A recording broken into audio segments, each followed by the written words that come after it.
Game 3 coming up against the Yankees, 5 o'clock today, Thursday. It's Clark Schmidt, Matthew Boyd. Again, I look at the Yankees, and they're beatable. The Guardians have to play the way they've played all year, and they really haven't in the first 2 games of this series.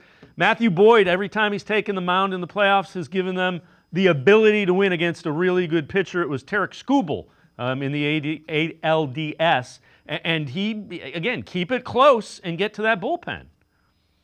That's the idea, right? If they can get 4 innings, and this sounds ludicrous, right? But if they can just get 4 innings out of Matthew Boyd from a starter, because I don't think anybody's gone 5 innings so far in these playoffs, so let's just accept 4 innings. Ideally, 5 or 6 you want from your starter. That's old school, I guess. But with this bullpen, get 4, having the day off between games 2 and 3, then you can go to Cade Smith for maybe innings 5 and 6 and then piece it together from there. Ideally, you want at least 5 from, Boyd, Gavin Williams, Tanner Bybee, Ben Lively, who's ever going to start these other games, right? But 4, I guess, is the number you're shooting for. And then those timely hits. You've got to get those timely hits when the opportunity presents itself to get back in this series. So, Guardians have one of the best home records in baseball. They have not led in the ALCS to this point as we come back to Progressive Field for Game 3.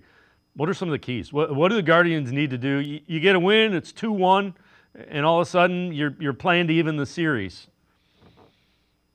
Key is first inning. 3 up, 3 down for the Yankees, and then the Guardians come up. And you have to hope. We mentioned Jose Ramirez not playing well this postseason. He did hit a home run in his last at bat, right? Meaningless home run, right? That's the thing.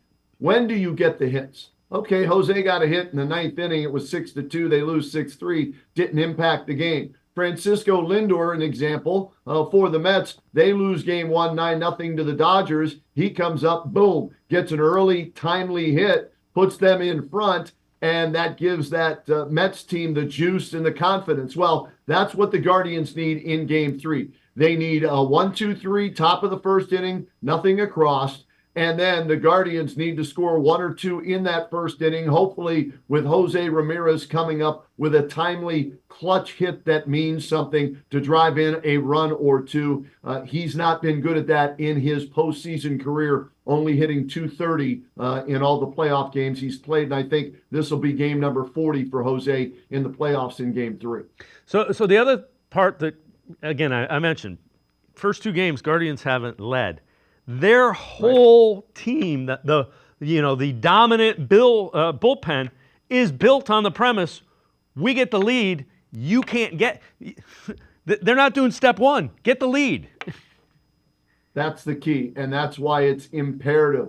3 up, 3 down in the first, scratch something across somehow, some way in the bottom of the first, take that lead, and that allows you to go a little bit further, right, with your starter. That's why Stephen Vogt has had to have the quick hook in the first 2 games because you can't get too far behind. Well, if you're leading, you can ride that starter, maybe another batter or another inning if you're lucky, and you go from there. And Stephen Vogt's got to do a better job in these remaining games as well. There's no way Joey Cantillo should have been thrown into that situation in Game 1 with the bases loaded like that. He was terrible against the Yankees earlier in the regular season. It reminds me of Aaron Savali from a few years ago in the playoffs. Tito made a horrible move starting him in that Game 5. Well, there's no way that Cantillo should have been brought in. Avila should have been the guy brought in that situation. But sometimes Voter gets so caught up in the lefty-righty, all that crap, that he went with the rookie, and it was obvious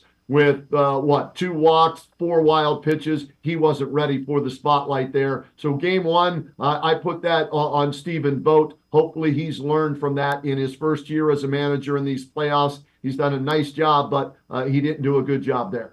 The other thing, it looks like Josh Naylor, at least against Cole, has returned to hitting the ball hard, and that should help Ramirez as well. I think part of Ramirez's thing is he's going after borderline pitches. I think he's just trying to do too much. It's like, Jose, make him pitch to you. If you make him pitch to you, you will get a pitch that you can do something with.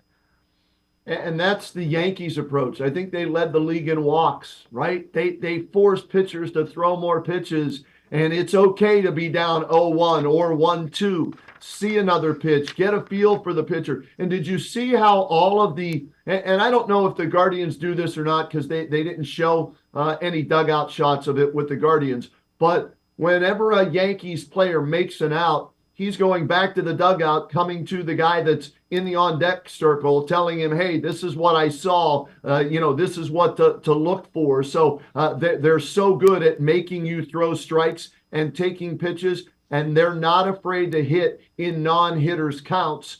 And again, I go back to David Fry. I hate to do it, but the home run he hit in game number 4 of the ALDS, I think it was the 5th or 6th pitch that he saw in that at bat.